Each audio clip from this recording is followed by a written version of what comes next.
We got big news coming out of Europe. Lots of things happening. I've been a little bit out of pocket recently, and so I have been doing deep dives into the situation on what's going on over there with NATO countries.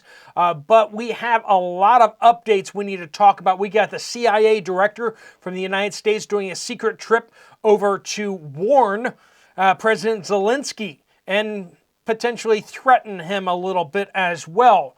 We have NATO Ishtar flights are cut back dramatically, which means we're not patrolling the eastern border along Ukraine and Poland and some of the countries over there. That's a big deal. Belarus pulling out of the Conventional Forces in Europe treaty. We got a lot to discuss, friends. Let's jump right into it. Welcome to the Poplar Report. I'm Steve Poplar. I'm an accountant by trade. And we cover things that the news media either just kind of shuffles off to the side, doesn't want to cover, doesn't do any deep dives. We need to talk about these things because we are being dragged into World War III. And this is going to impact everybody in the globe. I know we talk about EMP attacks, we talk about hacking attacks, we talk about supply chain issues, but World War III means all of those things will happen all at once. You're going to have supply chain issues, you're going to have hacks, you're going to have everything is going to be going wrong all simultaneously. And not to mention the massive death tolls, the drafts. This is the biggest threat to humanity that we've ever faced. When we look at the casualties in World War II, we see that we will see an exponentially larger casualty count in World War III. We only just had started developing nuclear weapons back then. Now, we have many countries with them. We have countries that you don't even probably know have nuclear weapons. France has nuclear weapons. The UK has nuclear weapons. Pakistan has nuclear weapons. Yes, the Pakistanis have nuclear weapons. The Chinese have nuclear weapons. Everybody kind of agrees that North Koreans have something. Whether it will actually go boom when they make it try to go boom, who knows? The Iranians are basically there with nuclear weapons. Israel has nuclear weapons. It's going to become quite the catastrophe. So let's start over in Europe and let's talk about Belarus. They have been strangely silent through a lot of this. One of the things that surprised me with the conflict in Ukraine is I've been surprised that Russia hasn't sent troops over the Belarus border again to just extend the line, the combat line. That was one of the things that really kind of, I've been scratching my head for years now, thinking about that. Why? Even though they use Belarus in order to stage their troops in an attack on Kiev, they pulled back and then they just didn't threaten along that line ever again. I don't know if some kind of sort of secret agreement was hammered out between the West and Russia or with Belarus, but for some reason, Russian troops have not been trying to come across the border into northern Ukraine through Belarus. So Belarus starting to make some noise here is concerning because Belarus shares a big long border with countries like Lithuania, Latvia, Estonia, and of course Poland. There is a big border there, and Belarus can get Russian soldiers right up to the border. They could begin invasion before the U.S. and its allies are even ready for it.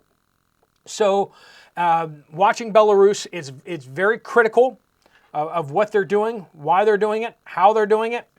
And so them suspending this treaty. Now, Russia suspended its participation in the treaty, and shortly thereafter, many of the NATO allies, as well as the United States, suspended their participation in the treaty. Now, what the treaty does is basically it limits the amount of tanks, aircraft, artillery, and soldiers. So right now, Belarus is limited by that treaty at 100,000 soldiers.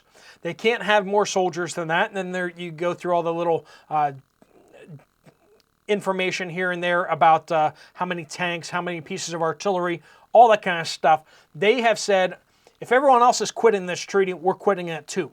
And so that kind of indicates that Belarus is thinking about growing the size of their military or potentially inviting large numbers of troops from Russia onto its territory.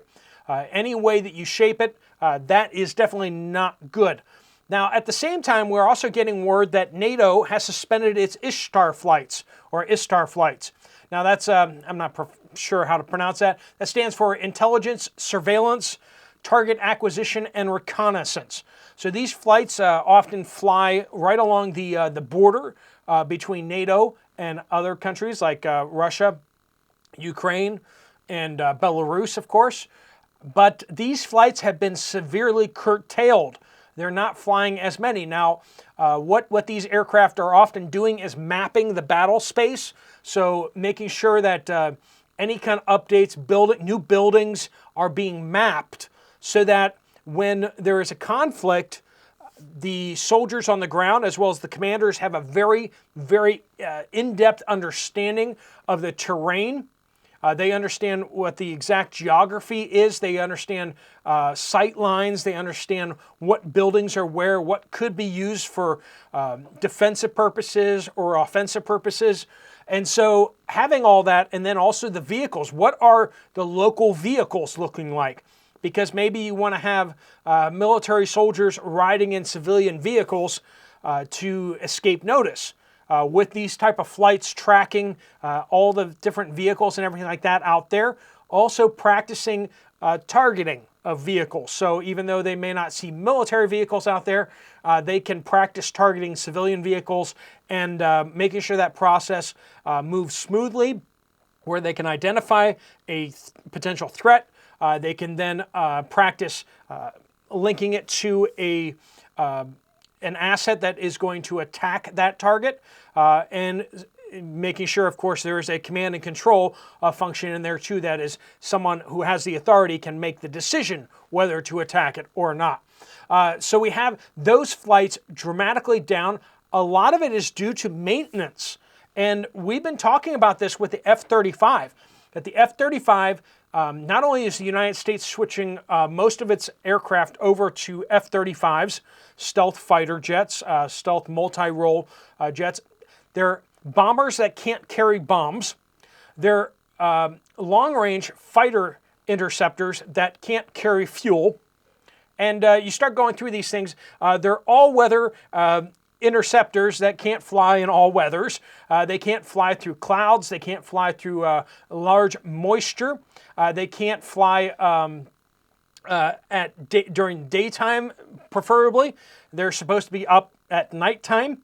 So you just have one thing after the next, and then even when the weather is good, 35% availability of fighter jets, F-35s, can be available at any given time. And now we've been trying to sell these aircraft to all of our allies, and all of our allies are like, well, we like America, and we want America to feel like we're on their team, so we're going to buy their super expensive jet fighter that doesn't work, because we're being told that it is the best thing out there. And really, that isn't the military doctrine people saying it's the best out there. It's the people selling the goods are the ones saying it's the best out there. And I know they're like, well, we can engage from super far away. Well, tell that to the Vietnamese, right? During the Vietnam War, the United States had this idea that we're going to be able to engage aircraft from very long distances, and we don't need to actually dogfight anymore. So we've heard this logic and rationale inside the U.S. military complex before, and when the Vietnam War started, they realized real fast that that whole stupid plan doesn't work in a battle space. That the enemy wasn't going to comply by flying at altitude and saying, hey, I'm a military aircraft up here, and making sure that they stay really far away so that our aircraft can engage them from a very long distance. The North Vietnamese and the Chinese and other people providing aircraft and such like that did not comply with that, and they were mixing in their aircraft through civilian flights. They were flying super low, so we couldn't identify them early. They were taking off from the ground and immediately attacking our aircraft from underneath. All these things were happening that the U.S. just wasn't prepared for. They set up this ideal battle space, and then they created this uber aircraft that could do all these cool things. But the simple fact is that the F-35 is not as stealth as we'd like to think it is. Advancements in radar technology and missile technology have made it so that our aircraft can be spotted from a very long ways away. Now, it's harder to spot them, but the thing is that our enemies and adversaries have been preparing for that. The F-35 is an absolute train wreck, and I keep saying that. But not only that, but other aircraft that the Europeans are flying are just unreliable. They're high performance, but super unreliable. And the militaries are unable to keep parts and everything like that flowing because they're trying to save money. And so these aircraft, when they're being scheduled to fly, can't fly. What happens when a war happens? Will they be able to get them up in the air then? We don't know. Okay, so we still got to talk about the CIA director, and we got another big thing here too. To add context to this, General Christopher Cavoli of the U.S. military has said publicly that the Russian military has grown by over 15%. Since when? Since before the invasion. Now, wasn't the whole premise of this war in Eastern Europe meant to grind the Russian military down? Wasn't it supposed to make them weaker? And yet somehow they've actually become stronger. They have more troops, more tanks. They have more armored vehicles. They have more fighter jets. They have more material. They have more soldiers than they did prior to the invasion. We have lost an ally that was supposed to be a buffer state. We have depleted our munitions reserves. We've depleted a lot of smart weapons and stuff like that the United States cannot replace very quickly. And yet, this has not achieved its purpose. That's something that we need to be thinking about here, is that all of the experts who have been advocating for this really have been advocating not for the welfare of the United States and its allies, but rather for the welfare of the military-industrial complex. They have made a killing. They have made so much money from the killing. And that is really the story here. So, Congress has just passed a $95 billion bill to send $61 billion to Ukraine. And right about the same time, CIA director has flown directly to Kiev, secretly. He pops up in Kiev to warn President Zelensky, to express concern and to warn President Zelensky about what? Are there people trying to assassinate him? No. Warn him about his personal corruption and the diversion of defense funds by his officials. Yeah. If that's a big problem enough that the CIA director has to go fly over there personally, why wouldn't we give them $61 billion more dollars? And that's just the United States. We're not talking about how much the UK is giving them. We're not talking about how much France is giving them. We're not talking about how much everybody else is giving them too. How many beach houses does he have? Does President Zelensky have more beach houses than President Biden, or less? That should be an interesting poll question that we should ask out there. And who is more corrupt of the two? That's another question that we should be asking. The fact that we have the director of the CIA. The director of the CIA doesn't travel much. Okay, they usually sit in their office and they make phone calls and they talk to people over Skype or whatever. But the fact that he has gone over Kiev to discuss directly and warn directly President Zelensky that these funds could be pulled if you keep stealing it, which should tell us exactly where a lot of the funds have gone so far. I know people are like, there's no corruption. It's all going to the right places. And yet then we have conversations like this one.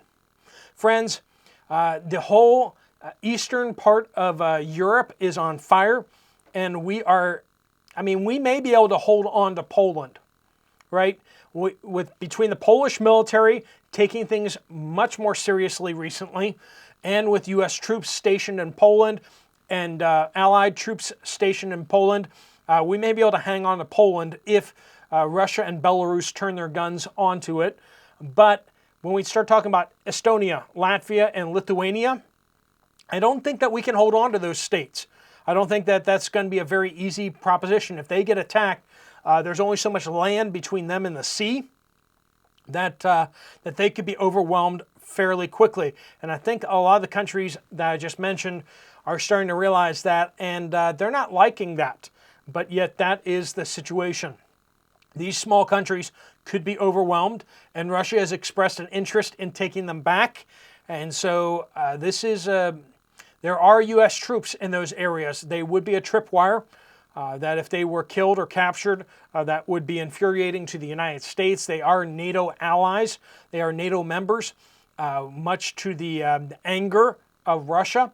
And so if things go hot over there, there may be a surprise attack against these three states that would then give them a direct corridor to Kaliningrad. That is their fortress state that is right along the Polish border. They have to actually travel through Lithuania in order to actually get access to it by land because it's cut off like a little island. But that is the other states, Lithuania as well as Latvia and Estonia, would give Russia access to a lot more of the Baltic Sea, as well as giving them access directly to Kaliningrad whenever they want to or need to overland and put them right up against the border of Poland. That would be a huge step. And yet, with the Russian military now stronger than ever in recent memory, this is something that we need to start looking at, because all these idiots in Washington, D.C., their plan of weakening Russia has backfired. Russia is now stronger economically than it was before. Its position as a leader in the BRICS organization, and its position as a dominant financial hub that is alternative to, you now have two major financial hubs. You have Russia and you have the United States. So the dollar, and now Russia has formed its own pacts and trade agreements with a lot of countries. So if they don't want to go through the United States for trade, they now can go through Russia. And this is what we're seeing. We're seeing oil trading. We're seeing raw materials trading. This is a situation that is devolving. We are losing control of the situation. And China, of course, is out there, sitting out there, watching all of this with a big grin on its face, waiting for the United States to be too distracted to do anything about any action that they may take against Taiwan or other places. All right, friends, just wanted to give you those updates on what's going on out there, my concerns about that. We really need to be getting more prepared personally, as well as community-wise, as well as nationally, because hard times are coming. So if you want to check out another video from this channel, there's one right up here. Thanks so much for watching. Steve Poplar of the Poplar Report, out.